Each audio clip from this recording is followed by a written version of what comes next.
Hey, welcome back to the channel. I am your eternal host, The Archivist. And today, before we get started, as always, be sure to like, subscribe, and click the bell icon so that Bastet the Terrible doesn't have to track you down and beat you up, because she'll do it. So for today's video, we're going to be going back over to the SCPs. I'm going to open up the archive and start talking about some SCPs today. And for those of you who aren't familiar with SCPs or didn't catch the last video, the SCP organization is basically a fictional organization that operates throughout the globe with government immunity, and they hunt down creatures, anomalies, just weird things that go bump in the night, kind of like, Bigfoot or the Loch Ness Monster. They track them down and they lock them up, keep them secure. So that's what the SCP Foundation is. The two SCPs that we're going to be covering today are two of my favorite. It's going to be Cain and Abel.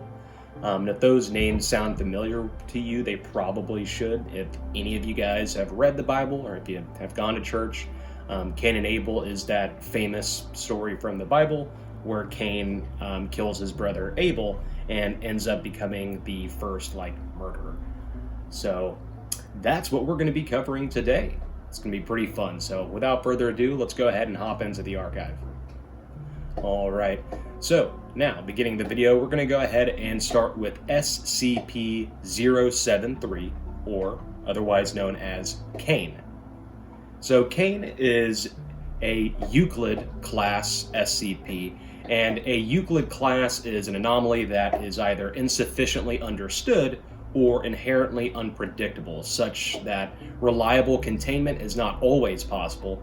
They do not pose sufficient threats to qualify for a Keter classification, and the vast majority of anomalies cataloged and contained by the Foundation are initially classified as Euclid until they have sufficiently understood or we've obtained enough information to be able to tell exactly what the anomaly is that we're dealing with.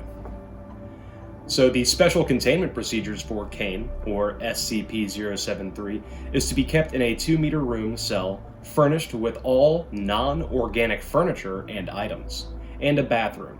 The subject is allowed to freely wander the facility and eat in the main canteen. A tracking device has been attached to SCP-073's person and is not to be removed. Subject is disallowed any contact with the surface and is not allowed outside the facility. Subject is allowed no contact with plant-based SCPs under any circumstances. Violence is not to be used against SCP-073 under any circumstances. SCP-073 is currently kept in Site-17. So that's pretty crazy, saying that he's not allowed to be around any kind of vegetation, and all of his furniture has to be non-organic.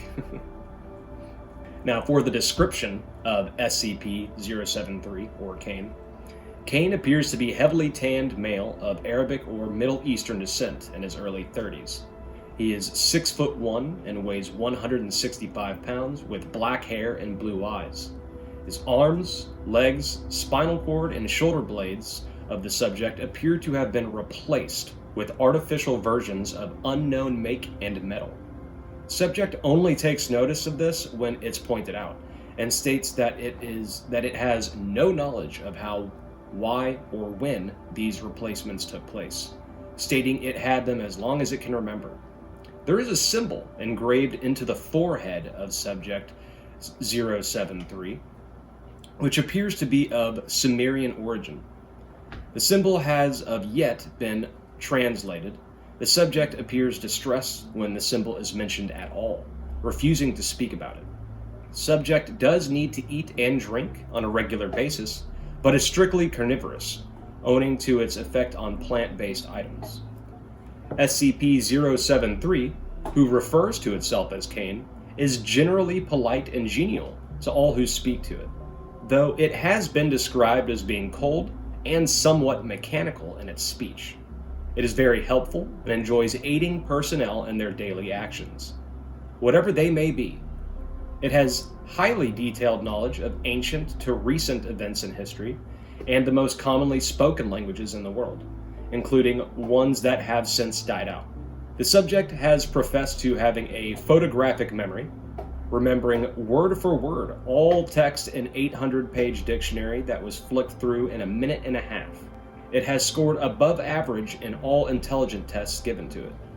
SCP-073's presence is detrimental to any and all life grown in the soil. It causes death to any such life within a 20-meter radius, any land SCP-073 has walked on, and any within the 20-meter radius becomes barren as all the bacteria within it dies, rendering the soil incapable of supporting life until new bacteria is introduced. Anything that is derived from soil-grown life, such as wood or paper, immediately rots and disintegrates upon touch of 073. Violence directed towards SCP-073 reflects any damage inflicted on 073 directly back to the attacker. Although 073 visibly remains unharmed, this applies to any damage directed at 073. Attempts to get tissue and blood samples have proven futile. When the procedure was initiated, personnel carrying out the action felt the sensation of whatever was applied to 073 and wound up with a sample of their own blood and tissue. Despite the fact that all actions were directed solely at SCP-073, indirect damage through a medium also results in the persons perpetrating the action receiving the wounds. So even if a person had a medium or something else they were doing it to, it still has the damage reflected back to them. That's pretty crazy. Although SCP-073 receives no actual harm from damage to its person, it has stated that it still feels the pain of any action, and has politely asked researchers to abstain from overly harmful actions to its person. So that's pretty crazy. So far, going over SCP-073 or Cain, from what we can tell, this is a man that looks like he's from the Middle East. His arms, his legs, his shoulder blades, and spinal cord have been replaced with some kind of weird mechanical mechanical arms and legs. Everything's been replaced with like a weird mechanical suit. And then any vegetation that he happens to come across, whether it be walking on the ground or that he touches, is instantly destroyed and disintegrates. And then on top of all of that, if anyone tries to harm Cain or SCP-073 in any way, that harm is reflected at the attacker and they receive the whole damage. Jesus. So we do have some additional notes here for Cain, SCP-073. So SCP-073 was found in the New York Police Department and redacted, having been taken in after subject had been found amidst the bodies of several violent gang members. SCP-073 told police members that the gang had attempted to make sport of him, but became angry and attempted to kill him, resulting in their own demise. SCP-073 was incarcerated and was deemed a John Doe when NYPD could not find any information on him. SCP-073 came to the attention of the SCP Foundation through a routine inspection of John Does and was subsequently released into our custody. Yeah, having some issues reading today. Then we have an Addendum 073. Examination of the unidentified metal on SCP-073 has suggested that it is Beryllium bronze, a metal that has been documented as being utilized by various anomalous cultures and entities. Most notably, beryllium bronze is a component found in SCP-1216, SCP-1427, SCP-2481, and SCP-2711. In light of this discovery, the Foundation began working in an attempt to trace the origin of beryllium bronze and how it initially spread throughout the world. When prompted, SCP-073 was able to provide information that suggests the beryllium bronze originated in the Middle East, though the exact point of origin has yet to be determined. Further research into the origin of beryllium bronze is currently ongoing. We have another addendum for SCP-073, this is Addendum 2.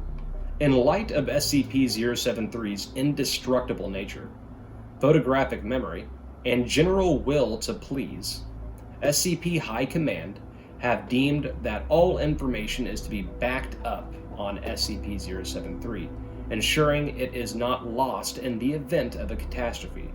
While this action has met with mixed emotions, SCP-073 has agreed and sworn itself to secrecy on its part. Now we go to Addendum Number 3 for SCP-073.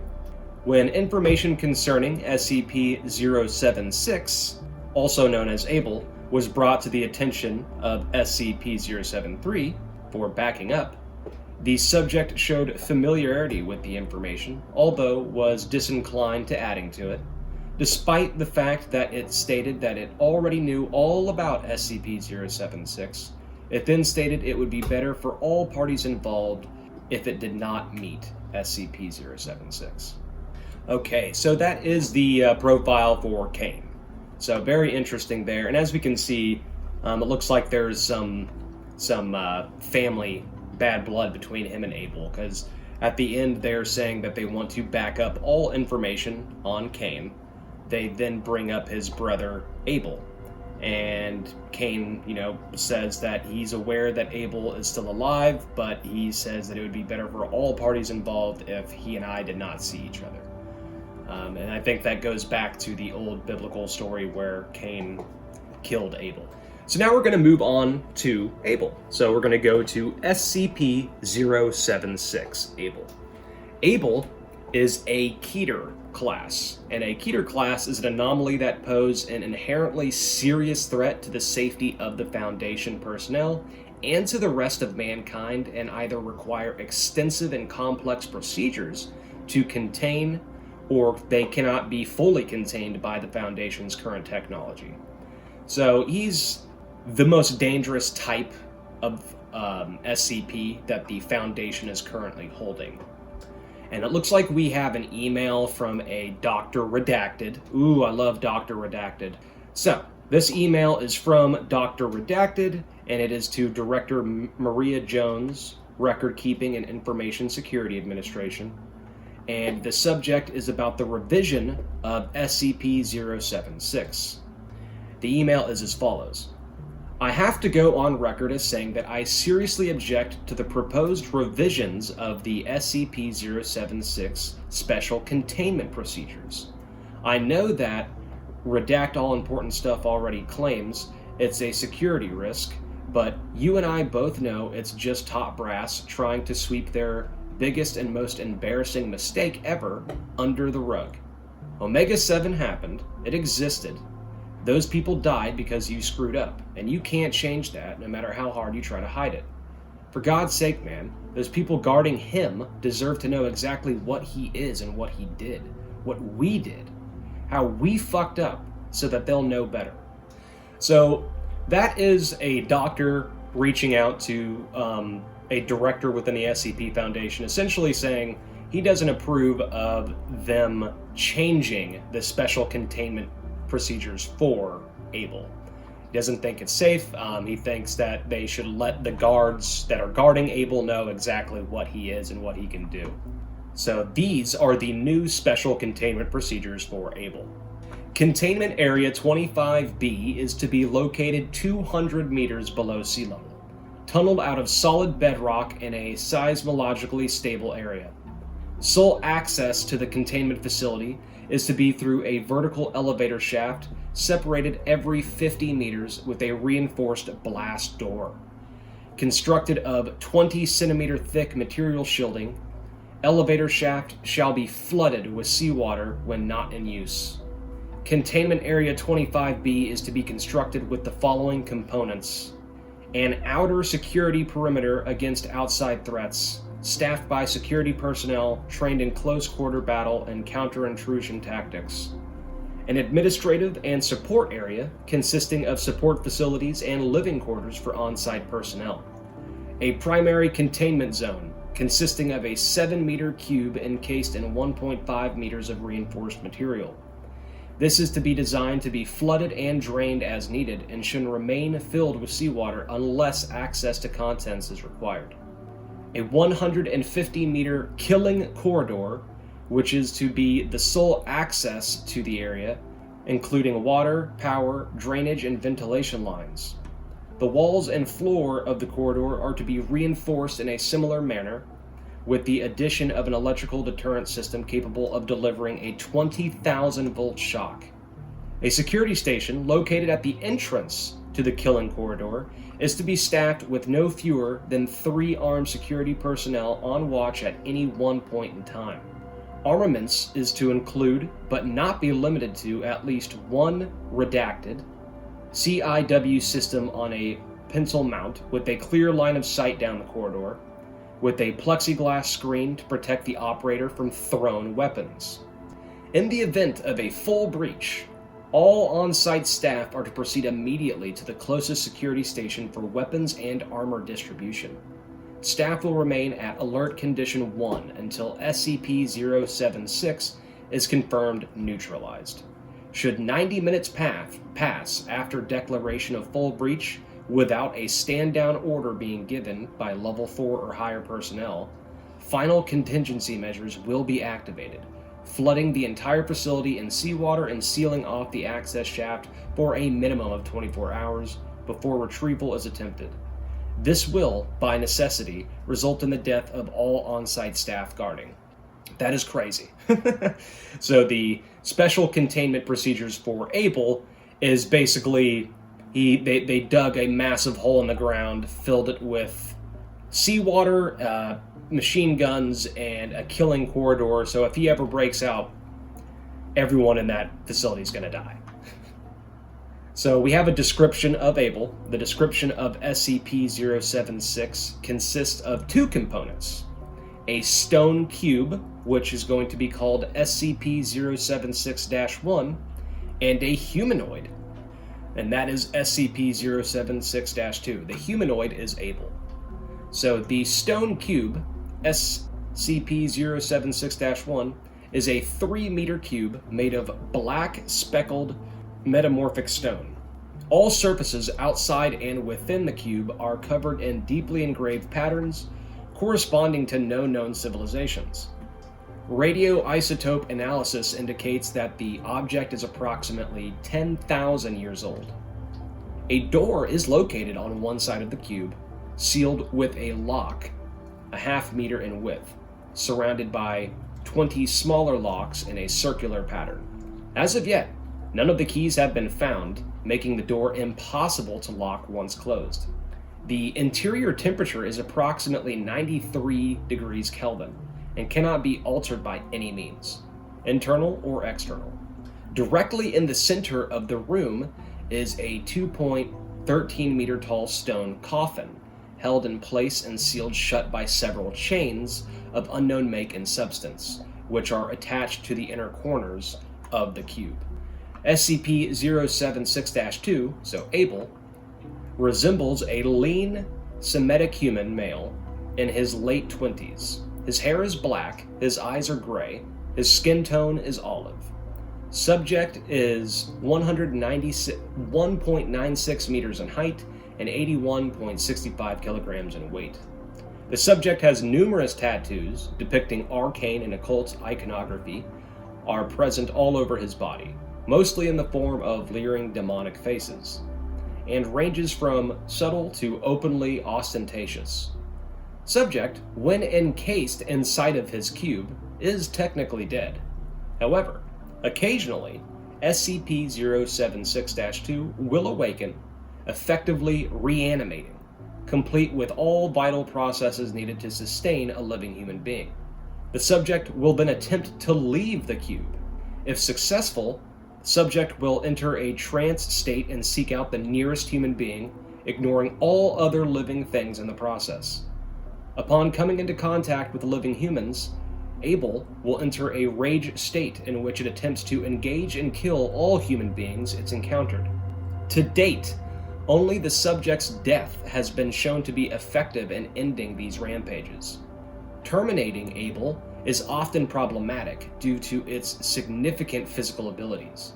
Subject has superhuman strength and speed, and although not invulnerable, has shown a remarkable ability to ignore pain and shock, pressing on despite what would have been debilitating wounds on normal humans. Prior encounters have shown that SCP-076-2 has the ability to, among other things, rip through a reinforced steel security door over the course of 4 minutes of being shot at, clear over 64 meters of distance in under 3 seconds, take multiple 50 caliber rounds to the head and survive for several minutes to continue killing despite severe damage to his cerebellum. He swatted handgun and assault rifle bullets out of the air with a steel bar, survived for 1 hour deprived of oxygen before finally being choked. And Abel's most unusual ability, however, is its ability to apparently materialize bladed weapons out of nowhere. Slow-motion video footage reveals that the blades in question are actually pulled from a miniature dimensional rift described as a small hole in space. Where this portal leads to is unknown, as is how Abel is capable of generating these rifts. Footage of the blades in question shows them to be made out of completely non-reflective black material, appearing as a black void in space. As the blades rapidly vanish after leaving the subject's possession, no structural analysis is possible at this time. Abel has effectively been killed several times in various manners. He sustained fire from multiple heavy caliber machine guns. He is asphyxiated. He was crushed beneath a 13.6 metric ton piece of elevator equipment. Cremation through the use of a thermite TH3 grenade. During the worst breach to date, Containment Area 25 was forced to detonate on its site warhead as a last attempt to contain Abel, while it was attempting to escape, resulting in the total destruction of the site. Upon death, Abel's remains will putrefy rapidly until reduced to dust. Once Abel dies, the cube and the coffin within the cube will then slam shut with great force and the locks will rotate, sealing it closed. Abel will then reform within the cube, a process that can take anywhere from 6 hours to 25 years. What posthumous analysis of SCP-076-2 exists shows that it has an internal system highly different from our own. That's crazy. So even his internal organs are completely different from a human's. Alright, so that covers SCP Cain and SCP Abel. They're both pretty cool SCPs. The difference being is Cain, pretty much all plant life that comes close to Cain dies immediately. He has his arms and his legs and his spine replaced with mechanical versions of them. He has a symbol on his head that glows if anything tries to harm him. And if anything does try to harm him, the damage doesn't go to him, it goes to the attacker. And on top of all of that, Cain is extremely peaceful, very, he likes to help people, very nice guy. Whereas you come to Abel, his brother, Abel just goes on blind rampages trying to kill anything he comes across. He's insanely strong and has insanely fast reflexes, being able to swat bullets out of the air and take 50 caliber bullets to the head. He can obviously survive for about an hour before being choked out or without oxygen. And even if he somehow does manage to die in one of these rampages, his body just regenerates inside of the little cube that he always has in his possession. So these two are very, very crazy SCPs. And there actually is a story on the SCP site that I was able to find, and this is Cain reuniting with Abel. Cain and Abel have been on the SCP list since SCPs were a thing. They're one of the oldest SCPs out there. So I thought it was pretty cool to find a story that kind of gave them some closure. So I'm going to read that to you now. And this is Cain reuniting with Abel. The Foundation did not have to suffer from its judgment error as harshly as in other worlds. Employees worked in relative peace. Some even found the time to grant small mercies. When the Foundation first asked Cain to reunite with his brother, he took 3 days to decide. On the third day, he agreed on the condition that the only person who could abort the mission would be himself. The Foundation took 3 more days before agreeing. Cain settled by the coffin that held his brother in a white room. He didn't know if Abel could hear him in there. Maybe Abel was sleeping. The thought made him smile a bit. At least Abel's habit of long naps hadn't changed. Regardless, he spoke his apologies in a language to which they were the sole survivors. "Say, brother, good morning. Shouldn't you be tending to your sheep? They're all down the hills, scattered. Their children have fled our lands and fill the cliffs as mountain goats, the deserts and savannas as camels, oryx, and antelopes. Good morning, brother." 3 minutes later, Abel stepped out of his coffin, drew a blade, and tried to decapitate his brother. Cain did not have to move to dodge. Any wounds delivered to him would simply reflect back to the attacker. Abel's head fell onto the floor, then caved in on itself as a pile of dust, and then the coffin swung shut. Cain coughed, ran his hands over his own neck, and winced. "Good to see you too, brother." Every 2 days, Abel would leave his coffin and try to kill his brother. Sometimes, Cain talked to the coffin. For 2 months, this futile attempt at discussion was all they had. Eventually, Abel's anger simmered down enough to allow a question from his lips. "Why, Cain? Why are you here?" "I came to ask for..." Abel did not allow the conversation to continue. This went on for another month. He would ask the same question again and again, finding himself unable to face any answers. Abel had been a colicky newborn. The only thing that soothed him was his mother's lullabies. So Cain sang as Abel slept. He breathed the soft, haunting melody that dwelt on brighter days. Later, the tattooed man stepped out of the coffin and into the white room. His bare feet made soft padding noises as he stepped towards his older brother, watching him with the patient gaze of a farmer waiting for his crops to fruit. "Why? Why did you do it? And why are you here now, after killing me and leaving me?" He extended arms, pressing them against Cain's clear skin.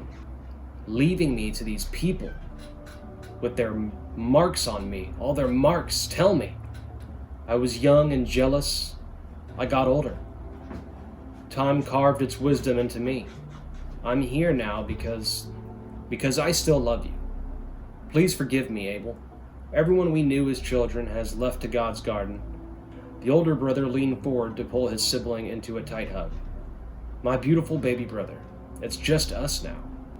Abel drew a blade, clutched the hilt, and then let it go. He leaned into the embrace, clinging tightly. "It's not fair. It's not fair. You are so untouched.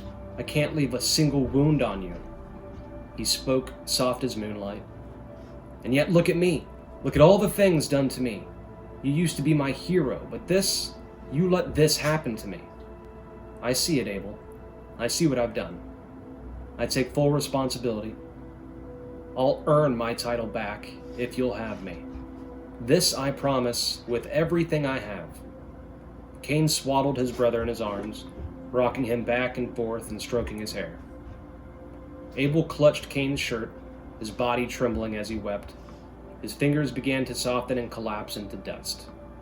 His brother continued rocking him as he too crumbled. By the time their tears reached the floor, they could only wet the dust that remained from both brothers. So there you go. So that is the SCP Cain and Abel. I love those stories. I think that was a very nice ending to Cain and Abel as well. You don't normally get that when it comes to the SCP Foundation. And like I mentioned, Cain and Abel have been part of the Foundation since it started. They were kind of like some of the first SCPs introduced, so I'm really happy that they gave them some kind of, happy ending. I do hope that you enjoyed the video, and you click subscribe. If you didn't, you can expect to see SCP Bastet soon, and she's going to take your lunch money, so just be prepared for that. For the next video, I think we might do some more SCPs next week, or we might go into some cryptid territory. I know we're getting close to Halloween, so expect some Halloween stuff to be hopping up whenever we get to October. But thank you guys so much for watching. Please be sure to subscribe, and I'll see you on our next venture into the archive.